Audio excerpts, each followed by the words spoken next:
Selamat datang di video ini tentang pendidikan anti korupsi. Korupsi adalah masalah yang sangat besar di negara-negara berkembang dan merusak perekonomian dan pemerintahan negara. Pendidikan anti korupsi adalah solusi untuk mengatasi masalah ini. Pendidikan anti korupsi harus dimulai sejak dini dan harus dilakukan secara terus-menerus agar dapat membentuk karakter yang baik pada anak-anak dan masyarakat.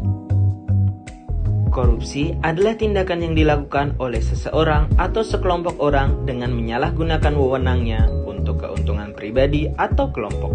Korupsi dapat berupa suap, gratifikasi, nepotisme, dan lain-lain. Hal ini merugikan negara dan masyarakat karena dana yang seharusnya digunakan untuk pembangunan negara digunakan untuk keuntungan pribadi. Pendidikan anti korupsi penting karena dapat membentuk karakter yang baik pada anak-anak dan masyarakat. Karakter yang baik akan mencegah tindakan korupsi.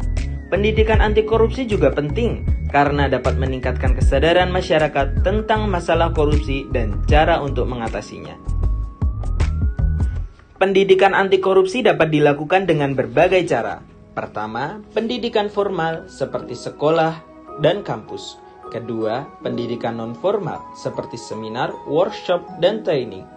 Ketiga, pendidikan melalui media massa seperti televisi, radio, dan internet. Dan keempat, pendidikan melalui program-program kampanye anti korupsi yang dilakukan oleh pemerintah maupun swasta. Negara-negara dengan tingkat korupsi yang tinggi cenderung memiliki perekonomian yang lebih buruk daripada negara-negara yang tingkat korupsinya rendah. Korupsi dapat menyebabkan kemiskinan dan pengangguran. Korupsi dapat menyebabkan lemahnya sistem pemerintahan hukum. Pendidikan anti korupsi dapat mengurangi tingkat korupsi dalam jangka panjang. Korupsi adalah masalah-masalah yang sangat besar di negara-negara berkembang dan merusak perekonomian dan pemerintahan negara. Pendidikan anti korupsi adalah solusi untuk mengatasi masalah ini.